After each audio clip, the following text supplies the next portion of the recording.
Hello everyone. Today we talk about how to fix the app of Discord. We will go to settings. Then we click on apps.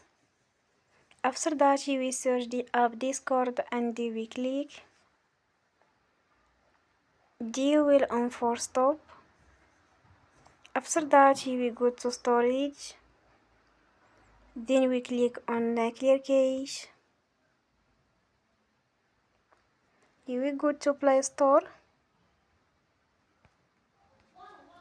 and they will update your app.